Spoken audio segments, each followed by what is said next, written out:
The crumbling pillars of American innovation. How Trump's assault on higher education threatens the nation's future.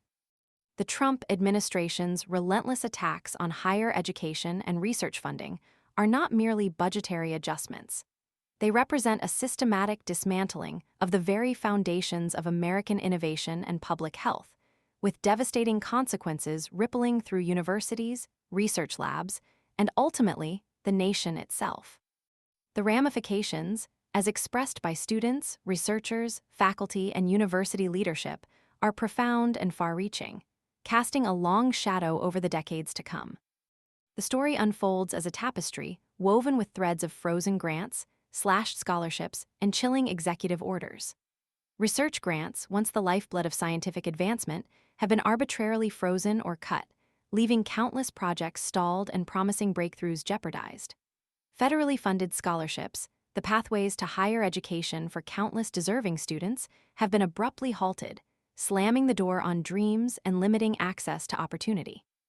The administration's relentless push to reduce the administrative costs of National Institutes of Health, NIH, research funding to a mere 15%, has plunged institutions into a desperate scramble to find ways to cover the essential costs of conducting research, a task that threatens the very viability of many projects.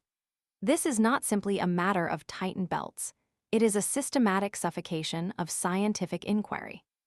The Trump administration's proposed federal congressional budget further intensifies this assault, proposing billions of dollars in cuts to federal funding for research and higher education institutions.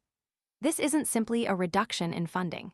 It's a strategic dismantling of a system that has been instrumental to America's global leadership.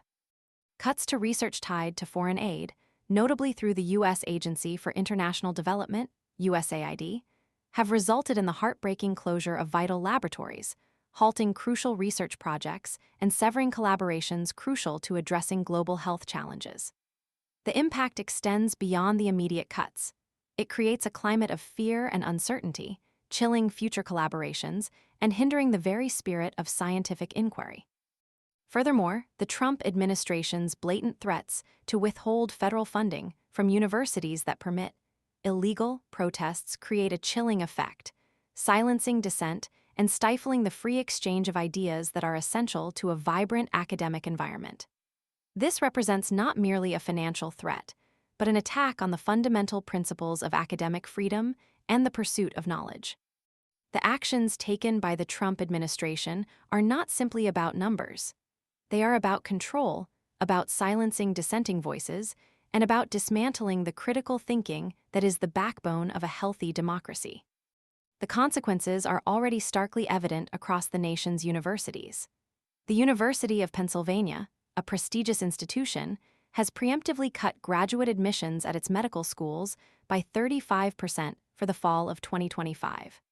Across the country, graduate students have reported having admissions offers rescinded, their dreams shattered by the capricious whims of political maneuvering.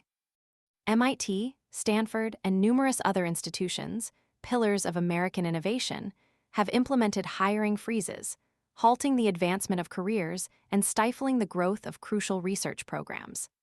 The bleak reality is setting in, as Brown and Johns Hopkins universities have issued warnings of potential layoffs amidst the threat of plummeting federal funding revenues. Levin Kim, a graduate worker, chair of Higher Education Labor United, a coalition representing over 200,000 academic workers, and president of UAW Local 40-121, paints a grim picture. Our admissions have been paused for a number of big graduate departments. We're seeing a lot of uncertainty. Careers are being curtailed right now. It's not like once things are funded, it can just pick right back up. It's wreaking havoc throughout the whole pipeline. Kim aptly describes the chilling effect of these actions, highlighting the pervasive uncertainty that hangs over the future of research and academic careers. Ongoing legal battles to prevent further funding freezes and cuts offer little immediate solace as the damage continues to accumulate. This is not merely a crisis confined to the ivory towers of academia. As explained by Wolfson, the partnership between the federal government and higher education institutions since World War II has been fundamental to maintaining American global leadership in research and development. This partnership, however, is now crumbling under the weight of the administration's destructive policies. Institutions are already retrenching, enacting drastic measures to survive. Layoffs are becoming commonplace, tuition fees are skyrocketing, and graduate programs are facing brutal cuts. The result is a catastrophic reduction in the number of future doctors, engineers, and other skilled professionals, ultimately weakening the very fabric of American society. The long-term consequences will be far-reaching and deeply damaging to the nation's economic and social well-being. Wolfson poignantly summarizes the situation. The Trump administration, at the same time that they're saying that they're trying to create a great country, are destroying the sector that's one of the most critical in having a great, profitable, and healthy democratic country. This is not hyperbole. It is a stark and sobering assessment of the administration's devastating impact on the very foundations of American progress. The attack on higher education is not an isolated incident. It is a direct assault on the future of the nation, undermining its innovation, its health, and its ability to compete on the global stage. The silence is deafening, the damage is immeasurable, and the time to act is now.